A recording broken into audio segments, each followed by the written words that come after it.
আপনারা এই 10টা কাজ কখনো ছাড়বেন না। আমাকে ওয়াদা করেন এই 10টা কাজ আপনারা বাচ্চাদের ফিউচারের স্বার্থে কখনো ছাড়বেন না ইনশাআল্লাহ। তো আমার 10টা নসিহত হচ্ছে, এক, যে আমাদের বাচ্চাদেরকে ওদের লক্ষ্যটাকে স্থির করাবেন। ওদের জীবনের লক্ষ্যটাকে 1 নাম্বার, ওদের জীবনের লক্ষ্য হবে জান্নাত। এবং আমাদের বরেণ্য যে মানে সিংহ পুরুষরা আছেন উম্মার, ওদেরকে চিনাই দিবেন, ওদের মতো ওদেরকে হতে বলবেন। তোমাকে হামজার মতো হতে হবে, তোমাকে খালিদের মতো হতে হবে, তোমাকে ওমর ইবনে খাত্তাবের মতো হতে হবে, তোমাকে আলী ইবনে আবি তালেবের মতো হতে হবে, তোমাকে মারিয়াম আলাইহিস সালামের মতো হতে হবে, তোমাকে আয়েশার মতো হতে হবে। এই চেতনাগুলো ছোটবেলা থেকে ওর মধ্যে ইনস্টল করে। ও সামনে একটা রোল মডেল দেখবে যে আমাকে এরকম হতে হবে। এইসব ক্যাটরিনা সব ফেলান, এগুলা পরিমণি সব ফেলান, এগুলা বাদ দেন। যা চলতেছে যে সাকিব টাকিব সব বন্ধ করেন, এইসবের কোনো ফিউচার নাই। এইসব ফিউচার হয়তো দুনিয়াতে কিছু দিতে পারে, কিন্তু পরকালে আল্লাহ পাকের আযাব গজব থেকে বাঁচার কোনো অপশন নাই। 2 নাম্বার, সন্তানকে নিজের মনে করবেন না। সন্তানকে মনে করবেন এটা আল্লাহর আমানত আপনার কাছে। এই আমার ছেলে, এটা আমার ছেলে না, এই ছেলেটা আল্লাহ পাক আমাকে দিয়েছেন। বিশ্বাস করেন আমরা তো ওকে নেওয়ার জন্য চেষ্টাও করি নাই। এমন হয়নি আপনাদের সময়? সন্তান না চেষ্টা করতো সন্তান আসে নাই? কোনো ক্ষেত্রে এমন হয়েছে সন্তান নষ্ট করার মানুষ চেষ্টা করছে, তাও সন্তান আল্লাহ দিয়েছেন। সন্তান আমার না, সন্তান আল্লাহর দেওয়া, আমার কাছে আমানত। একে যদি আমি সুসন্তান রূপে মানুষ না করি, আগামী দিনে ওমর না বানাই, তাহলে আল্লাহ আমাকে ধরবেন। That's all. 1 নাম্বার, সন্তানকে ওর গন্তব্য চেনাবেন, ওকে আমাদের সিংহ পুরুষদেরকে পরিচয় করাই দিবেন, ওর মতো তাদের মতো হতে বলবেন। এবং সন্তানকে আপনার নিজের মনে করবেন না, সন্তানকে মনে করবেন আল্লাহর দেওয়া জাস্ট একটা আমানত। 3 নাম্বার, সর্বোচ্চ সেরা কারিকুলাম যারা দিচ্ছে ওই রকম প্রতিষ্ঠানে আপনি ওকে পড়াবেন। এরকম প্রতিষ্ঠান যদি সরকার দেয় তাহলে সরকারি প্রতিষ্ঠানে পড়াবেন, আমার কোনো সমস্যা নেই। যদি না দেয় তাহলে বেসরকারি, আর যদি বেসরকারিও না থাকে তাহলে আমরা গড়ে তুলবো ইনশাআল্লাহ তাআলা। 3 নাম্বার হচ্ছে এটা, 3 নাম্বার। 4 নাম্বার, আল্লাহর ওয়াস্তে, এটা আমি প্রথমে বলতে চাইছিলাম, আল্লাহর ওয়াস্তে ডিভাইসের এডিকশন থেকে বাচ্চাদেরকে বাঁচান। ডিভাইসের এডিকশন এত মারাত্মক যে আমি নিজে এখন কোরআনের আয়াত ভুলে যাচ্ছি দিন দিন। এই ডিভাইস আমার হাতে যেটা আছে এটা একটা পয়জন, এটা একটা হিপনোটাইজ করার যন্ত্র মানুষকে। এই মোবাইলের এডিকশন থেকে বাচ্চাদেরকে বাঁচাবেন আল্লাহর ওয়াস্তে। যদি আপনি বাচ্চাকে হাফেজ বানাতে চান, আলেম বানাতে চান, কারি বানাতে চান, মুহাদ্দিসা বানাতে চান, এটা হাতে থাকলে আপনি পারবেন না। এটাতে এডিক্টেড হয়ে গেলে আপনি কোনোভাবেই বাচ্চাকে মেমোরি ধরে রাখতে পারবেন না। বহু হাফেজে কোরআন ভুলে গেছে দিন দিন এটার কারণে। এটার মধ্যে অ্যাডাল্ট্রি অনেক কিছু আছে, ওরা এগুলো বোঝে, ওরা এগুলো এখন বোঝে, কিন্তু ওরা ছোট নাই এখন। এগুলো একটা কার্টুন দেখতে গিয়ে ওরা 10টা দেখে ফেলবে, আজে বাজে জিনিস দেখে ফেলবে। এটার মানে ব্যবহারটাকে নিয়ন্ত্রণ করেন, ডিভাইস এডিকশনটা বন্ধ করেন। আল্লাহ পাক তৌফিক দান করেন, আমিন। 5 নাম্বার হচ্ছে ম্যানুফ্যাকচার্ড কোনো খাবার বাচ্চাদেরকে খাওয়াবেন না। ফিজিক্যালি ওদেরকে ফিট রাখার চেষ্টা করবেন। ম্যানুফ্যাকচার্ড খাবার মানে একটু আগে দেখলাম যে বাইরের খাবারগুলো এটা খাচ্ছে, চিপস টিপস ইত্যাদি, এগুলা ওর হজম শক্তি নষ্ট করবে, ফিজিক্যাল স্ট্রেংথ নষ্ট করবে, ওর মেমোরি শার্প হতে দিবে না।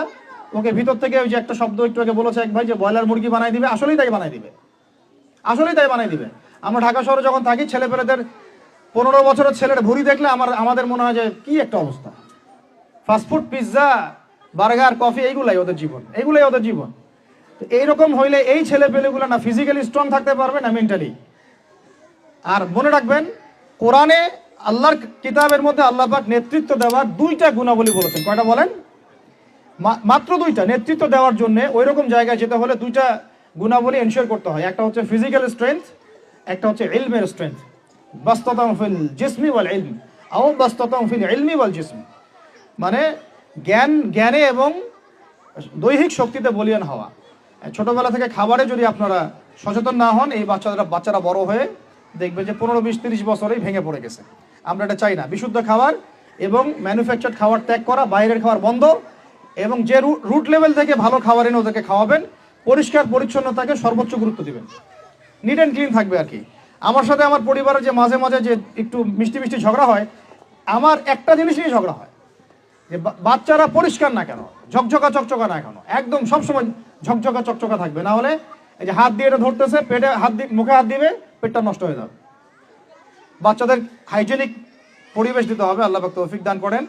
এটা হলো 5। 6 নাম্বার হচ্ছে নিয়মিত ওদেরকে খেলতে দিবেন। এটা আমি নিজে লিখেছি, কারণ ছোটবেলায় আমরা অনেক খেলাধুলা করেছি। আমি একটু বুঝাই জাস্ট 1 মিনিটে। যত বেশি খেলবে তত স্ট্রেট হবে, মানে ঘামবে। যত ঘামবে তত ক্লান্ত হবে, যত ক্লান্ত হবে ঘামবে তত কোলেস্টেরল কমে যাবে, ব্লাড সার্কুলেশনটা খুব ভালো হবে। তারপরে যত খেলবে ও টায়ার্ড হবে, তখন ও খাবে বেশি, মানে ভালো জিনিস খাবে বেশি, রুচি বাড়বে। যত ভালো খাবে ঘুম তত ক্লিয়ার হবে, ঘুম যত ক্লিয়ার হবে ও ব্রেন তত শার্প হবে, ব্রেন যত শার্প হবে ও অল্প সময়ে যা পড়তে পারবে, যা মুখস্থ করতে পারবে, এটা 10 ঘন্টায় আপনি পারবেন না। বিশ্বাস করেন, আমি আমার স্টুডেন্ট লাইফে কোনোদিনও মনে হয় 2 থেকে 3 ঘন্টার বেশি পড়ি নাই, কোনোদিনও না, কোনো পরীক্ষার আগেও না, এসএসসি, এইচএসসি, ইন্টার, মাস্টার্স, কোনো পরীক্ষার আগেও না। আমার তো মনে আছে যে আমি ওই ইন্টারমিডিয়েট পরীক্ষার আগে আমরা ভিডিও গেম খেলতে গেছিলাম, মোস্তফা, মনে আছে আপনাদের? মনে নেই। ওই যে কাচারি বাজারে, এই যে কাচারি বাজারে, কাচারি বাজারে আগে এখানে একটা গেমিং জোন ছিল, আপনাদের অনেকে মনে আছে যারা আমার এজের আছেন, মনে নেই আপনাদের? হ্যাঁ ভাই, জানেন তো, বাক্সের মধ্যে থাকতো, হ্যান্ডেল থাকতো। কালকে পরীক্ষা বলছে, পরীক্ষা দূর, কিসের পরীক্ষা, আমার ইংরেজি আগে পড়া আছে, আমার পড়া লাগবে না, এত কনফিডেন্স, বিকজ 1 ঘন্টা পড়ছি, আমার হয়ে গেছে। এই হলো অবস্থা, মানে বাচ্চাকে খেলতে দিতে হবে, খেলতে দিলে ওর ব্রেন ডেভেলপমেন্টে অনেক কাজে দিবে, ক্ষুধা বাড়বে, ঘুম ভালো হবে, ইনশাআল্লাহ তাআলা ওরা পড়া দ্রুত মনে রাখতে পারবে ইনশাআল্লাহ তাআলা। 7 নাম্বার হচ্ছে ভাই, এটা আমাদের ভাই বোনদের জন্য, যে পারিবারিক বন্ধনটা ভালো রাখেন। যে পরিবারে হাজব্যান্ড ওয়াইফের বন্ধন ভালো না, ওই পরিবারে ভালো সন্তান গড়ে উঠবে না। ওরা অনেক কিন্তু দেখবেন যে মানে মেন্টালি অনেক ডিপ্রেসড হয়ে যাবে। পারিবারিক বন্ডিংটা খুব ইম্পর্টেন্ট। এই জন্য আমরা দোয়া করি আল্লাহ পাক যেন সবার মধ্যে পারিবারিক বন্ডিংটা ভালো রাখেন এবং পারিবারিক কলহ থেকে আল্লাহ পাক আপনাদেরকে হেফাজত করেন, আমিন। আর বাচ্চাদের, অ্যাটলিস্ট বাচ্চাদের সামনে এগুলো করবেন না, যদি ঝগড়া হয় বা কথা কাটাকাটি হয়, অ্যাটলিস্ট বাচ্চাদের সামনে করবেন না। এগুলো বাচ্চাদের শিশু মনে অনেক প্রভাব ফেলে, অনেক প্রভাব ফেলে। আপনার উমর রাদিয়াল্লাহু আনহুর ঘটনা জানেন তো? উনি এত কঠোর কেন জানেন? আপনারা যে বলেন উনি কঠোর মানুষ ছিলেন, কেন জানেন? ওনার বাবা তাকে ছোটবেলায় কঠিন শাসন করতেন, কঠিন শাসন। ঠিক আমি এরকম একটা পরিবেশে বড় হয়েছি। যারা খুব কঠিন শাসনে বড় হয় তারা হয় দুরকম হবে, এক হয় তারা নষ্ট হয়ে যাবে, অথবা তারা উম্মাকে নেতৃত্ব দিবে, দুটার একটা।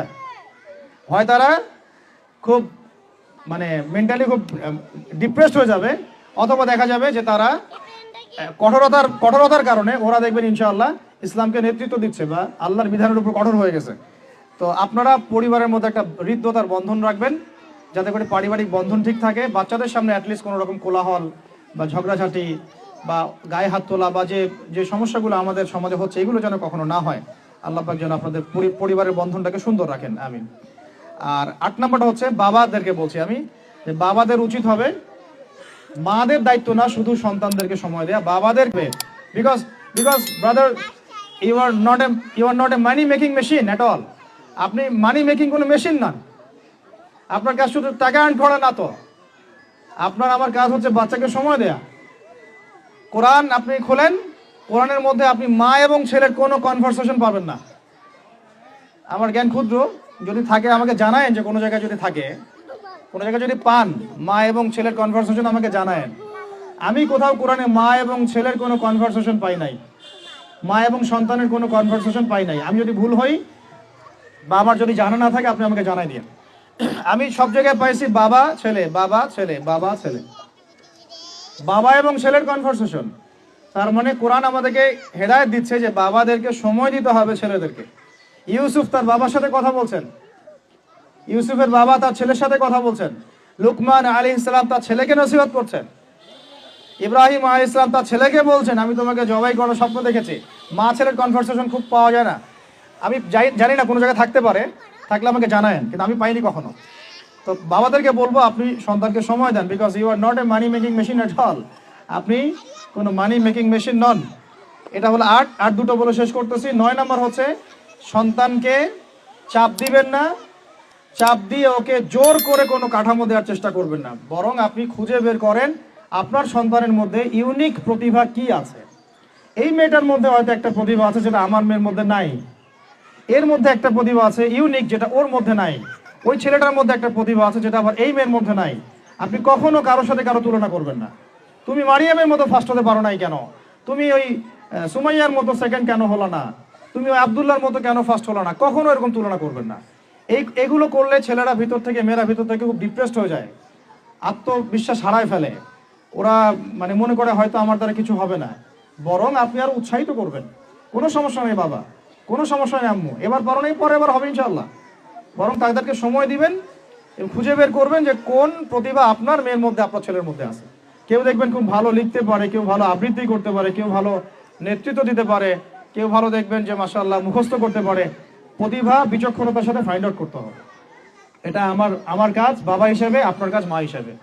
আল্লাহ পাক আমাদেরকে এটা করার তৌফিক দান করেন। আমি জোর করে চাপায় দেওয়া যাবে না। আর একটা নসিহত শেষ, সেটা হলো আমরা তো 5 ওয়াক্ত নামাজ পড়বই, বাচ্চাদেরকে তো ইসলামী পরিবেশ দিবই। আমাদের তাহাজ্জুদের ওয়াক্তে 2 রাকাত নামাজ পড়াটাকে আপনার উপর ফরজ করে নেন। তাহাজ্জুদের ওয়াক্তে অন্তত 2 রাকাত নামাজ পড়াকে আপনার আমার উপর ফরজ করে নেন, যদি ওটা ফরজ না, ফরজ করে নেন। কারণ ওই সময় দোয়া যেগুলো করা হয় আল্লাহর কাছে একদম সরাসরি কবুল হয়। আপনাদেরকে আমি একজন মনীষীর কথা খালি বলবো, ইমাম বুখারী রাহিমাহুল্লাহ, নাম শুনেছেন আপনারা? তার কিতাব কিয়ামত পর্যন্ত ইনশাআল্লাহ পড়ানো হবে। ওইটা না পড়ে কেউ আলেম হয় না, তাই না বিষয়টা? তিনি যে একসময় অন্ধ ছিলেন আপনারা কি জানেন? তিনি যে একসময় চোখে দেখতে পারতেন না, আপনারা কয়জন জানেন?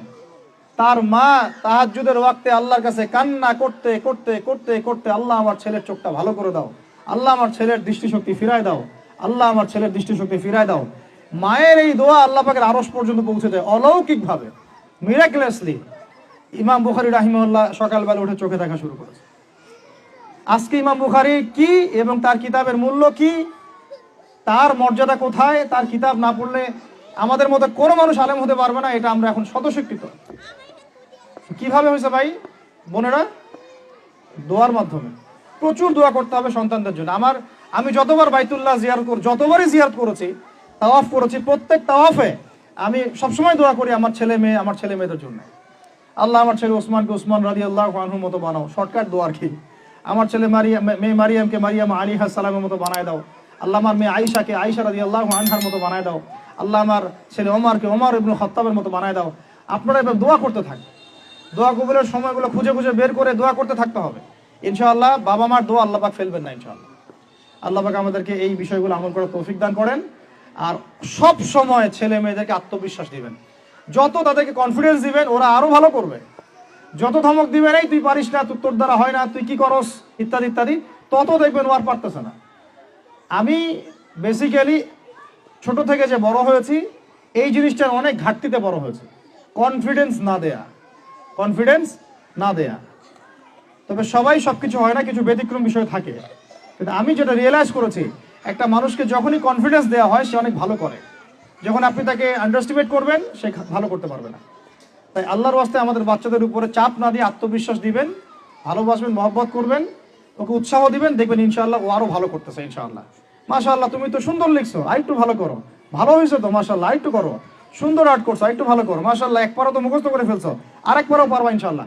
ওকে এভাবে বুস্ট আপ করতে থাকেন ইনশাআল্লাহ তাআলা। দেখবেন এভাবে যদি একটা পরিকল্পনা মাফিক আমরা আগাই, জাস্ট 20টা বছর সবর করি যদি আমরা, আল্লাহ পাক যেন আমাদেরকে তৌফিক দান করেন, টানা 20 বছর যদি আমরা নেক হায়াতের সাথে এভাবে রাত দিন 24 ঘন্টা নিরলস দিনের কাজ করতে পারি, অ্যাটলিস্ট এডুকেশন সেক্টরে, আমাদের তো পলিটিক্যাল সেকশন নাই, ইকোনমিক সেকশন আমাদের হাতে নাই, অ্যাটলিস্ট শিক্ষা সেক্টরে যদি আমরা এভাবে কাজ করতে পারি, আগামী 20 বছরে বাংলাদেশের শিক্ষা ক্ষেত্রে হুলিয়া পরিবর্তন করে ফেলা সম্ভব ইনশাআল্লাহ। কারণ সবকিছু নতুন করে করা লাগবে না, আমরা শুধু সমন্বয় করব, পরিবেশ গড়ব এবং আমাদের জানমাল, সময়, শ্রম, জমি জমা এগুলো ওয়াকফ করবো ইনশাআল্লাহ আল্লাহর জন্য। এবং এগুলো করলে লাভ কি হবে, ওই বিখ্যাত হাদিসটা দিয়ে শেষ করতেছি, যে নবী সাল্লাল্লাহু আলাইহি ওয়াসাল্লাম বলেছেন, ইযা মাতাল ইনসান, যখন মানুষ ইন্তেকাল করবে বা করে, ইনকাতা আনহু আমালু, তার আমল নামাটা কেটে দেওয়া হয়, বন্ধ হয়ে যায়, ইল্লা সালাস, 3টা রাস্তা খালি জারি থাকে। 1 নম্বরই হচ্ছে সাদাকায়ে জারিয়া, মানে এমন সাদাকা, এমন কন্ট্রিবিউশন যেটা আমার ইন্তেকাল, আপনার ইন্তেকালের পরেও একেবারে চলতে থাকবে, লং টাইম সাস্টেইন করতে থাকবে, এটা একটা। 2 নম্বর ওয়ালাদুন সালেহ, আমার নেককার সন্তান বা আপনার নেককার সন্তান, যে আপনার আমার জন্য কালকে আমাদের মানে পরকালে বারজাখের জীবনে আমরা যখন থাকবো তখন তারা দোয়া করতে থাকবে। আর আমি বলছি আমার ওমরই শুধু আমার ছেলে না, আপনাদের সবার সন্তান আমার সন্তান, আপনাদের সবার মেয়ে আমার মেয়ে। আমি এভাবে কখনো চিন্তা করি না যে এই যে প্রতিষ্ঠানগুলো আমরা করতেছি বা যে প্রজেক্টগুলো আমরা নিচ্ছি হাতে, এগুলো শুধু আমার ছেলের জন্য, আমার মেয়ের জন্য, কোশ্চিন কালেও না। এদেশের প্রত্যেকটা শিশু আমার শিশু, আমার ছেলে আমার মেয়ে। এদেশের প্রত্যেকটা বোন আমার বোন, এদেশের প্রত্যেক ভাই আমার ভাই। ওইভাবে চিন্তা করে আমাদেরকে না গেলে আমরা জাতিগত পরিবর্তন আনতে পারবো না। তখন আমরা স্বার্থপর হয়ে যাবো, আমার ছেলে বাঁচলেই হইলো, আমার মেয়ে বাঁচলেই হইলো। তখন হবে কি, আমার ছেলে আদতে বাঁচতে পারবে না, আমার মেয়েও বাঁচতে পারবে না, কারণ ফিতনা যখন সব জায়গায় ছড়ায় পড়বে আমার ঘরেও তো ঢুকবেই, স্বাভাবিক। আর শেষ নাম্বারটা হচ্ছে আল ইলম, এমন জ্ঞান ইউনতাফাউ বিহিন নাস, যে জ্ঞান দিয়ে মানুষ উপকৃত হয়। এই হলো শিক্ষা প্রজেক্টগুলো। আল্লাহ পাক এই হাদিসটার উপর আমাদের সবাইকে আমল করার তৌফিক দান করেন, আমিন। আর আমি লম্বা করছি না, আপনাদের অনেকেই ক্ষুধার্ত, আমাদের বাচ্চারা ক্ষুধার্ত। আমরা দোয়া করি আল্লাহ পাক যেন আমাদের সবাইকে পবিত্র কোরআন এবং নবীর হাদিস অনুযায়ী জীবন গড়ার তৌফিক দান করেন। এক নাম্বার, সবাইকে যেন আমাদের এই শিক্ষা প্রজেক্টের সাথে আপনাদেরকে সম্পৃক্ত করেন, আমিন। আমাদের জীবনের গন্তব্যটা আমাদেরকে ফিক্স করার তৌফিক দান করেন, বাচ্চাদেরকে মানুষ করার তৌফিক দান করেন, সবাইকে হালাল খাওয়ার তৌফিক দান করেন, ধৈর্য ধরার তৌফিক দান করেন, নেক আমল আল্লাহ পাক যেন বেশি বেশি করার তৌফিক দেন এবং সুন্নাহ ভিত্তিক জীবন গড়ার তৌফিক দেন। এছাড়াও আমি দোয়া করি মন থেকে আল্লাহ পাক যেন আমাদের বাচ্চাদেরকে সুস্থ রাখেন, আমাদের প্যারেন্টসদেরকে সুস্থ রাখেন, টিচার্সদেরকে সুস্থ রাখেন এবং আমাদেরকে সুস্থতার সাথে আল্লাহ পাক লম্বা সময় দিনের কাজ করার তৌফিক দান করেন।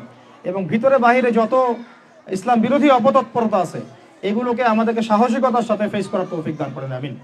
আর আমি সর্বশেষ আবারও বলতেছি যে এই দায়িত্বগুলো আমাদের একার না। প্রিয় দিনী ভাই এবং বোনেরা, আপনাদের সবার দায়িত্ব আগায় আসেন। আমি এভাবে আগে কখনো বলি নাই, এখন বলতেছি বিকজ আমি চাই না আমাদের কোনো প্রতিষ্ঠান কোনো মানুষের ছত্র ছায়ায় থাক। প্রত্যেকটা প্রতিষ্ঠান, প্রত্যেকটা মার্কাজ, প্রত্যেকটা ক্যাম্পাস শুধু হবে আল্লাহর জন্যে, আল্লাহর জমিতে, আল্লাহর বিল্ডিং, এটা কিয়ামত পর্যন্ত এভাবে থাকবে ইনশাআল্লাহ। এটা আমার কোনো ব্যক্তি মালিকানায় না, আল্লাহর জন্য ওয়াকফ করার আমাদের জায়গা দরকার, কনস্ট্রাকশন দরকার, ফাইন্যান্স দরকার। ইনশাআল্লাহ তাআলা আল্লাহ পাক আমাদেরকে যে নিয়ামতগুলো দিয়েছেন এগুলো যদি আমরা সবার সামনে মানে সুষ্ঠুভাবে উপস্থাপন করতে পারি, আমি আশা করি সারা দেশ বিদেশের অনেক মানুষ আগে আসবে ইনশাআল্লাহ তাআলা। আল্লাহ পাক আমাদেরকে প্রত্যেকটা বিভাগীয় শহরে এরকম প্লে থেকে নিয়ে মাস্টার্স পর্যন্ত, দ্যাট মিনস নুরানি থেকে নিয়ে ইফতা পর্যন্ত এইরকম একটা ক্লাসিক্যাল প্রতিষ্ঠানগুলো, মার্কাজগুলো গড়ে তোলা তৌফিক দান করেন, আমিন। আমি আজকের মতো এখানে শেষ করছি। আকুলু কওলি হাযা আস্তাগফিরুল্লাহ লি ওয়া লাকুম ওয়া লিসাইরিল মুসলিমিন। বারাকাল্লাহু লানা ওয়া লাকুম বিল আয়াতিল হাকীম। ইন্নাহু তাআলা জাওয়াদুন কারীম রাউফুর রহিম।